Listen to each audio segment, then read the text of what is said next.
Assalamualaikum warahmatullahi wabarakatuh. Perkenalkan, nama saya Zaskia Zahra dengan NIM 2404060068. Di sini saya akan membahas tentang percobaan lipid. Bahan atau larutan uji yang digunakan yaitu sampel lipid seperti minyak-minyak atau lemak, kemudian ada reagen reaksi KMNO4 atau BR2, kemudian ada larutan KOH, kemudian ada kristal KHSO4, kemudian ada gliserol dan etanol. Uji yang pertama yaitu ada uji emulsi. Langkah percobaannya yaitu tambahkan 1 ml lipid ke tiap tabung, kemudian tutup dan kocok kuat-kuat, lalu diamkan beberapa saat. Amati apakah ada pembentukan emulsi atau tidak. Jika tidak, maka hasilnya negatif, tidak ada emulgator. Jika iya, maka hasilnya positif, sabun berfungsi sebagai emulgator. Fungsi sabun sebagai emulgator itu apa sih? Fungsi sabun sebagai emulgator yaitu sabun merupakan senyawa anionik yang memiliki struktur dua bagian, kepala polar atau hidrofilik dan ekor nonpolar atau hidrofobik. Ketika sabun ditambahkan ke campuran minyak dan air, bagian hidrofobiknya menempel pada tetesan minyak, sedangkan bagian hidrofiliknya itu menghadap ke air. Hal ini membentuk struktur misel yang menjaga tetesan minyak tetap tersebar di dalam air tanpa terpisah. Proses ini disebut emulsifikasi dan sangat penting dalam proses pencucian karena membantu mengangkat noda berlemak dari permukaan. Lanjutnya ke ujian kedua yaitu ketidakjenuhan dengan KMNO4 atau BR2. Langkah perlakuannya itu tambahkan reagen reaksi, kemudian tutup dan kocok kuat. Amati apa ada perubahan warna. Jika tidak, maka warnanya tetap parafin jenuh. Jika iya, maka lemak tak jenuh, warna pudar, minyak mengandung ikatan rangkap. Kenapa sih lemak tak jenuh itu bereaksi dengan KMNO4 atau BR2, sedangkan lemak jenuh itu tidak? Lemak jenuh itu tak memiliki ikatan rangkap atau double bond karbon-karbon dalam rantai asam lemaknya. Ikatan ganda ini bersifat reaktif dan dapat mengalami reaksi adisi dengan oksidan seperti KMNO4 atau halogen seperti BR2.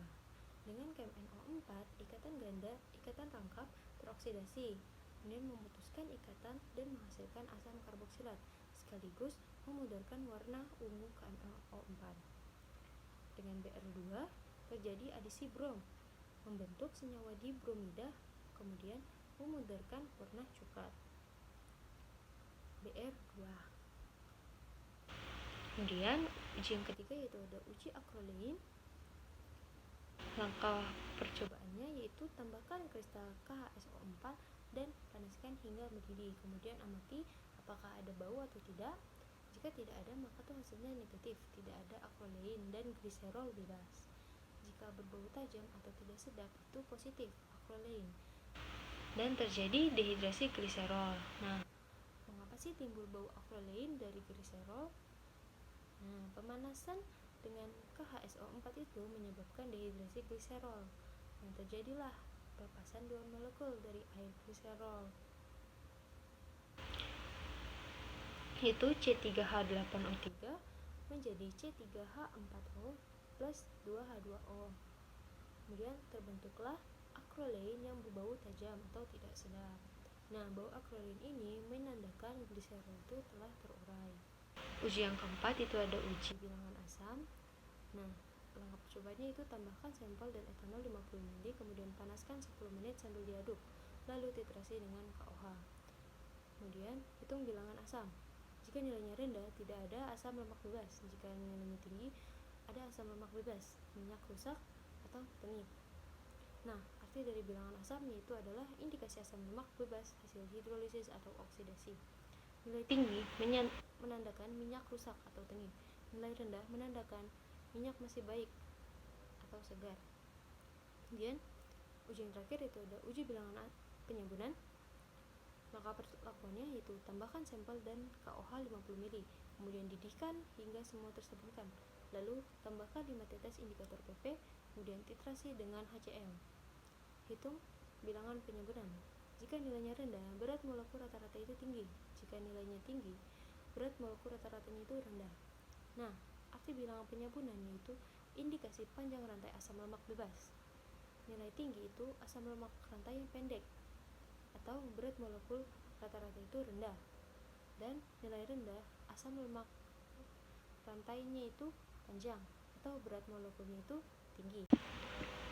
Nah, dari penjelasan tadi dan dari flowchart itu menunjukkan bagaimana analisis kimia lipid itu dapat dilakukan secara sistematis, mulai dari identifikasi struktur kimia atau ketidakjenuhan, kemudian fungsi biologis atau emulsifikasi, hingga evaluasi kualitas hubungan asam dan penimbunan. Setiap ujinya itu memberikan informasi penting tentang karakteristik dan kualitas minyak atau lemak, baik untuk tujuan laboratorium maupun industri. Sekian dari saya. Wassalamualaikum warahmatullahi wabarakatuh.